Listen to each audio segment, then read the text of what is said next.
जो करेगा शर्म, जो करेगा शर्म उसका मिलेगा करम। थर्ड वन, देखिए 2 लाइन कुछ कहने जा रहा हूँ, जरा ध्यान से सुनिएगा। टूटे हैं इस तरह दिल आवाज तक ना आए, टूटे हैं इस तरह दिल आवाज तक ना आए, हम जैसे जी रहे हैं कोई जी के तो बताए। आंखों में आंसू लेके होठों से मुस्कुरा के, हम जैसे जी रहे हैं कोई जी के तो बताए। टूट के ना टूटे कोई ऐसा दिल दिखाए, हम जैसे जी रहे हैं कोई जी के तो दिखाए। दोस्तों, किसी ने कहा है रोने से कोई सॉल्यूशन, कोई हल नहीं निकलता, बल्कि वह और कमजोर हो जाते हैं। लेकिन दोस्तों, मैं प्राउड के साथ कहूंगा, रोने से मुझ जैसे टूटे हुए लोग कमजोर नहीं होते, बल्कि वह इतना मजबूत हो जाते हैं कि कोई भी परिस्थितियां, कोई भी चुनौतियां, कोई भी मुसीबत का सामना करने के लिए एलिजिबल हो जाते हैं। और अब उसी टाइम, उसी वक्त वह अपना रास्ता खुद बना लेते हैं सफलता को प्राप्त करने। तो आइए दोस्तों, मैथमेटिक्स रिलेटेड टॉपिक पे डिस्कस किया जाए। बट इससे पहले दोस्तों, आप अपना भाई का नाम जान लीजिए। मोस्ट वेलकम दोस्तों, मैं गुलशन शर्मा, आपके अपने बिहार भागलपुर से। दोस्तों, इस चैनल पे मैथमेटिक्स रिलेटेड वीडियो आएंगे। अगर आप इस चैनल पे नए हैं दोस्तों, तो ये चैनल भी नया है, अभी सब्सक्राइब मारो यार। साथ ही बेल नोटिफिकेशन को इनेबल कर लेना, लेटेस्ट वीडियो का नोटिफिकेशन सबसे पहले आप तक जाए। चलिए 12th स्टूडेंट, आप सभी अपना अपना फेयर कॉपी निकालिए और मेरे साथ नोट करते जाइए, ठीक है। आज हम डिस्कस करेंगे 12th मैथमेटिक्स सिलेबस पे, ठीक है। पहले सिलेबस पे डिस्कस करते हैं, आपको बता देते हैं कौन सा चैप्टर कितने मार्क्स के एग्जाम में क्वेश्चन पूछे जाएंगे, ठीक है। उसके बाद हम चैप्टर वाइज चैप्टर आपको कवर कराते जाएंगे, ठीक है। तो अपने अपने नोटबुक लेके बैठिए और मेरे साथ नोट करते जाइए, ठीक है। तो देखिए, सबसे पहला जो चैप्टर आते हैं वो हमारे आते हैं नंबर 1 में, संबंध एवं फलन, ठीक है। हम यहाँ पे नोट कर लेते हैं, जिसको इंग्लिश में कहते हैं रिलेशन एंड फंक्शन। हम यहाँ पे नोट कर लेते हैं। तो देखिए, संबंध एंड फलन, इसको इंग्लिश में कहते हैं रिलेशन एंड फंक्शन, ठीक है। और यहाँ देखिए, रिलेशन से, ये रिलेशन और ये फंक्शन, ये दोनों मिल के हमारे एग्जाम में कितने मार्क्स पूछे जाते हैं? 10 मार्क्स पूछे जाते हैं। 10 मार्क्स पूछे जाते हैं एग्जाम में, ठीक है। ये दोनों मिल के, ऑब्जेक्टिव और सब्जेक्टिव, ठीक है। और इसमें क्या रहते हैं? रिलेशन के अंदर कौन सा टॉपिक रहते हैं? Binary operation. इसके अंदर जो टॉपिक रहते हैं उसका नाम है binary operation, BINARY, binary operation, operation, ठीक है। इसको हिंदी में कहते हैं संक्रिया प्रक्रिया, या ऐसे आप याद रखो फिलहाल, बाइनरी कंपोजिशन या बाइनरी ऑपरेशन। और इसमें जो टॉपिक पढ़ेंगे हम लोग, जो फंक्शन में जो टॉपिक पढ़ेंगे उसको कहते हैं, उसको यहाँ पे कहते हैं ITF, ठीक है। इसका फुल फॉर्म होता है इनवर्स ट्रिगो फंक्शन या इनवर्स ट्राइगोनोमेट्रिक्स फंक्शन, ठीक है। इनवर्स ट्रिगोनोमेट्रिक्स फंक्शन या इनवर्स ट्राइगोनोमेट्रिक्स फंक्शन, ठीक है। हिंदी में कहते हैं प्रतिलोम त्रिकोणमिति फलन, ठीक है। आप नोट कीजिए, हिंदी में कहते हैं प्रतिलोम त्रिकोणमिति फलन, ठीक है, हिंदी में कहते हैं। और इसी से ज्यादा क्वेश्चन एग्जाम में पूछे जाते हैं। इससे ऑब्जेक्टिव भी बहुत एग्जाम में पूछे जाते हैं और सब्जेक्टिव भी पूछे जाते हैं। मतलब इन दोनों के कंपेयर में बाइनरी ऑपरेशन और ITF में से ज्यादा इसी से क्वेश्चन रहते हैं एग्जाम में, ठीक है। तो हम शुरुआत जो करेंगे, स्टार्टिंग जो करेंगे, इसी से करेंगे, ठीक है। इसको बाद में देखेंगे, ठीक ना। और क्योंकि इससे ज्यादा क्वेश्चन एग्जाम में पूछे जाते हैं। और टोटल कितना पूछे जाते हैं? 10 पूछे जाते हैं। आप नोट कीजिए, हम यहाँ पे 2 लिखने जा रहे हैं, ठीक है। ये हमारा पहला चैप्टर रहा, 12th मैथमेटिक्स का पहला चैप्टर, ठीक। चलिए, दूसरा नंबर चैप्टर आते हैं हमारे बीज गणित, बीज गणित, ठीक है। इसको इंग्लिश में कहते हैं अलजेब्रा, अलजेब्रा, ALGEBRA, ठीक है। बहुत सिंपल है, अलजेब्रा, ठीक। और इसके अंतर्गत क्या क्या आते हैं? ठीक है, इसके अंतर्गत जो 2 चैप्टर हैं 12th मैथमेटिक्स में, इसके अंतर्गत ना 2 चैप्टर हैं, ठीक है। और हिंदी में इसका नाम है आव्यूह, ठीक है। और प्लस ये दोनों मिल के बनते हैं बीजगणित, मतलब अलजेब्रा बने हैं, ठीक है।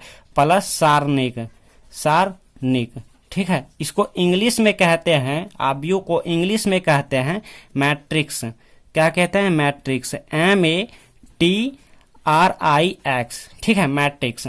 और सारणी को इंग्लिश में कहते हैं डिटर्मिनांट। क्या कहते हैं? Determinant, DETER, determinant, MINANT, मिनांट। कितना इजी है ना। तो देखिएगा, ये दोनों मिल के बनते हैं बीजगणित, मतलब अलजेब्रा। अब इससे कितने मार्क्स पूछे जाते हैं एग्जाम में क्वेश्चन? तो देखिए, इससे टोटल मार्क्स ना, मतलब ये दोनों मिला के टोटल मार्क्स 13 पूछे जाते हैं, 13 अंक पूछे जाते हैं। ठीक है, ठीक है, आप इसको नोट कीजिए। तो इसको हम पढ़ेंगे ना, तो जब इस चैप्टर में आएंगे पढ़ाने तो अच्छे से समझाएंगे आपको। ठीक है, फिलहाल आप इतना समझिए कि कौन सा चैप्टर का नाम क्या है और किस चैप्टर से कितने नंबर एग्जाम में क्वेश्चन बनते हैं। ठीक है, फिलहाल आप इतना सीखिए। तो आप इसको भी नोट कीजिए अपने नोटबुक में, यहीं से आप फेयर करना शुरू कीजिए। और तीसरा नंबर में आते हैं, तीसरा नंबर चैप्टर जो कि मोस्ट इंपॉर्टेंट है, मतलब इसी से ज्यादा क्वेश्चन पूछे जाते हैं एग्जाम में, उसका नाम है कलन। क्या नाम है? कलन। ठीक है, कॉलन और कलन, और इंग्लिश में इसे कहते हैं कैलकुलस। क्या कहते हैं? कैलकुलस। ठीक है, बहुत इजी है, LUS। ठीक है, देखिए, KL कल, KU कु, LUS लस, कैलकुलस। ठीक है, अब इसके अंतर्गत भी 2 चैप्टर हैं। ठीक है, बहुत बड़ा चैप्टर है, 2 चैप्टर हैं। उसका नाम क्या है? फर्स्ट का नाम है डेरिवेटिव्स। ठीक है, डेरिवेटिव्स, DERIVATIVES, डेरिवेटिव्स। ठीक है, और इसको हम हिंदी में कहते हैं अवकलन, अवकलन। ठीक है, अवकलन कहते हैं हिंदी में। प्लस यहाँ पे एंटी डेरिवेटिव्स, जैसे यहाँ पे हुआ डेरिवेटिव्स हुआ, और यहाँ पे क्या? Anti, ANTI, anti. बाकी इसी को उठा के यहाँ लिख दो। ठीक है, इसी को उठा के यहाँ पे लिख दीजिए एंटी डेरिवेटिव्स। ठीक है, और इसका हिंदी में नाम है समाकलन, समाकलन। ठीक है, इसका दूसरा नाम है इंटीग्रल्स। क्या नाम है? इंटीग्रल्स। यहाँ पे लिखिए INTEGRALS। ठीक है, इंटीग्रल्स, और इंटीग्रेशन भी कहते हैं। ठीक है, इंटीग्रेशन भी कहते हैं। ठीक, तो यहाँ तक आप नोट कीजिए। और हमने ये नहीं बताया कितना मार्क्स पूछे जाते हैं। ये देखिए, ये दोनों मिला के कितना मार्क्स पूछे जाते हैं? 44 नंबर का रहते हैं एग्जाम में क्वेश्चन। सबसे ज्यादा इसी से पूछे जाते हैं, 44 अंक। ये हमको दिलाते हैं कितना मार्क्स? 44 मार्क्स दिलाते हैं एग्जाम में। ठीक है, 44 मार्क्स दिलाते हैं एग्जाम में, ये दोनों मिल के। ठीक है, तो हम मन लगा के अच्छे से इसको पढ़ेंगे। ठीक, और नोटबुक में नोट भी करते जाएंगे। और दूसरा नंबर कौन सा है? बीजगणित अलजेब्रा, जिसका नाम है आव्यूह प्लस सारणिक। ठीक है, मैट्रिक्स, और ये दोनों मिलके एग्जाम में हमें 13 नंबर दे देते हैं। अगर हम मन से पढ़ेंगे तो 13 नंबर ले लेंगे। ठीक है, 13 नंबर में ही से ऑब्जेक्टिव और सब्जेक्टिव दोनों रहेंगे, और इसी 44 नंबर में से ऑब्जेक्टिव सब्जेक्टिव दोनों पूछे जाएंगे, और इसी 10 मार्क्स के अंदर ऑब्जेक्टिव सब्जेक्टिव दोनों बनेंगे एग्जाम में। ठीक है, तो आप यहाँ तक नोट कीजिए, इसको नोट कीजिए, और अपने नोटबुक में इसको भी नोट कीजिए, और इसको भी नोट कर लीजिए। ठीक है, हम मिटा के आगे जा रहे हैं लिखने के लिए। 4 नंबर चैप्टर क्या है?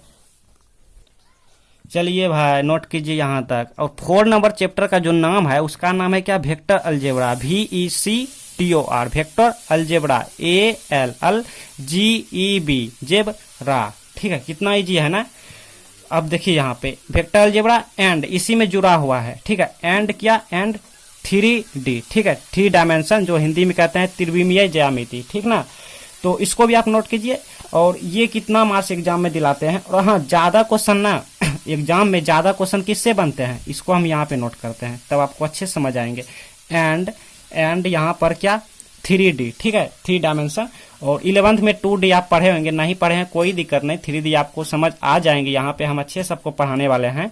अब देखिएगा, वेक्टर अलजेब्रा ना ज्यादा एग्जाम में इसी से पूछे जाते हैं। वेक्टर अलजेब्रा से एग्जाम में बहुत ज्यादा पूछे जाते हैं। ठीक है, इससे मुकाबले ज्यादा वेक्टर अलजेब्रा से पूछे जाते हैं। ठीक है, 3D बहुत कम पूछे जाते हैं, लेकिन पूछे जाते हैं। ठीक है, और हाँ, 3D मतलब जो इसका जो 5 नंबरिया क्वेश्चन रहते हैं ना, तो 5 नंबरिया में अथवा में करके ग्राफ दे देते हैं। तो अगर आप 3D नहीं भी जानते हैं तो कोई दिक्कत नहीं, ग्राफ क्वेश्चन बना लेंगे। ठीक है, हम आपको बता देंगे। लेकिन ज्यादा ऑब्जेक्टिव की बात करें तो ऑब्जेक्टिव क्वेश्चन हम इसी से बनते हैं, ज्यादा वेक्टर अलजेब्रा से ही ऑब्जेक्टिव बनते हैं। जैसे आई डाउट आई रहते हैं, ए डॉट, यहाँ पे ए डॉट ए रहते हैं और यहाँ पे आई डॉट आई रहते हैं, यही सब रहते हैं, ठीक है। तो ये ऑब्जेक्टिव जो है ना वेक्टर अलजेब्रा से ज़्यादा रिपीट होते हैं एग्जाम में, ठीक है, इसीलिए वेक्टर अलजेब्रा को मन से पढ़ाई करना है। और ये टोटल मार्क्स कितना देते हैं, ये और ये मिल के हमें एग्जाम में टोटल मार्क्स दिलाते हैं कितना, 17 मार्क्स दिलाते हैं, ठीक है, 17 अंक के पूछे जाते हैं डियर स्टूडेंट। और पांचवा देखा जाए तो पांचवा जो कि हमारा यहाँ पे कहते हैं लीनियर प्रोग्रामिंग प्रॉब्लम, ठीक है, लीनियर प्रोग्रामिंग प्रॉब्लम, यहाँ पे हम लिख लेते हैं ताकि आपको नोट करने में अच्छा रहे। LINEAR, लीनियर, देखिए कितना इजी है, LINEAR, linear program, PROGRAM, program लिख दिया, अब इसमें मिंग दे देंगे, MING, प्रोग्रामिंग, ठीक है, प्रोग्रामिंग प्रॉब्लम, प्रॉब्लम PROBLEM, कोई डाउट नहीं होने चाहिए किसी को मेरे ख्याल से। अब लीनियर प्रोग्रामिंग प्रॉब्लम को ना शॉर्ट में कहते हैं, क्योंकि कोई नहीं बोलता कि लीनियर प्रोग्रामिंग प्रॉब्लम, सभी जल्दी में क्या बोलते हैं, शॉर्ट में LPP बोलते हैं, क्या बोलते हैं, LPP, ठीक है। अब देखिएगा LPP का मतलब क्या होता है, मतलब सीधे से ग्राफ, ठीक है, हम लोग क्या पढ़ते हैं, ग्राफ, ठीक है। लीनियर प्रोग्रामिंग प्रॉब्लम बहुत कम ही बच्चे बोलते हैं, सभी क्या बोलते हैं, ग्राफ। तो आपको भी ग्राफ बोलना है तो बोलिएगा, ठीक है, नहीं तो LPP बोल सकते हैं। और ये एग्जाम में कितना मार्क्स दिलाते हैं सभी को मालूम होंगे, 5 मार्क्स, ठीक है। हालांकि पहले जो है ना 3-4 साल पहले 7 नंबर के रहते थे ये ग्राफ, लेकिन अब 5 मार्क्स कर दिया है, ठीक है। 5 मार्क्स हमारे ग्राफ एग्जाम में पूछे जाते हैं, ठीक है। और सॉरी 6 मार्क्स पूछे जाते हैं, लेकिन क्वेश्चन जो रहता है 5 नंबर या क्वेश्चन ए वो ग्राफ रहते हैं और प्लस 1 नंबर का कोई ऑब्जेक्टिव इससे पूछ दिया जाता है। तो टोटल कितना हो गया, टोटल हमारा 6 मार्क्स, 6 मार्क्स क्वेश्चन एग्जाम में बनते हैं, 5 नंबर का ग्राफ से रहते हैं और 1 नंबर रहते हैं, कोई ऑब्जेक्टिव दे देते हैं कभी कभार, ठीक है। और कोई जरूरी नहीं है कि ये 17 नंबर का ही पूछे, पहले जो 44 था वो 44 ही पूछे, समझ रहे हैं ना। मतलब अगर वो 44 नंबर टोटल है, 44 नहीं पूछा, 40 पूछ लिया, मतलब उससे 4 नंबर काट लिया तो इससे इसमें जोड़ देगा, मतलब ये 21 नंबर पूछ देगा। अगर ये 15 नंबर का पूछा तो उधर ऐड कर देगा, मतलब मिला जुला, ठीक है। मतलब 2, 3, 5 नंबर जो है ना कम बेस करता है, ठीक। कोई जरूरी नहीं है, हमारा एग्जैक्ट नहीं है कि 17 मार्क्स का ही रहे, हो सकता है ये 15 मार्क्स का पूछ दे, कभी कभार होता है कि ये 20 नंबर का पूछ देता है इसी से, और 3 नंबर जो इसमें बढ़ा दिया ना तो 3 नंबर किसी से काट लेगा, ठीक है, ऐसा होता है एग्जाम में। और लास्ट हम देखे जाएं तो यहाँ पे लास्ट 6 नंबर जो कि सभी जानते हैं क्या होते हैं, लास्ट में प्रायिकता होते हैं, सभी के मैथमेटिक्स में लास्ट में यही तो होते हैं ना, प्रोबाबिलिटी, क्या होते हैं, प्रोबाबिलिटी, लिखिए PRO, प्रो, BA, बा, BIB, LI, TYT, कितना इजी है ना, प्रोबाबिलिटी, ठीक है। हिंदी में कहते हैं प्रायिकता, हिंदी में क्या कहते हैं डियर स्टूडेंट, हिंदी में कहते हैं प्रायिकता, सभी जानते हैं। और ये एग्जाम में ना, इससे एग्जाम में कितना मार्क्स पूछे जाते हैं, टोटल 10 नंबर के एग्जाम में पूछे जाते हैं डियर स्टूडेंट, इससे टोटल 10 नंबर का एग्जाम में पूछे जाते हैं। सब्जेक्टिव भी रहते हैं, 2 मार्क्स का रहते हैं सब्जेक्टिव, और ऑब्जेक्टिव भी से ना 3-4 गो रहते हैं, ऑब्जेक्टिव से 3 या 4 गो रहते हैं, ठीक है।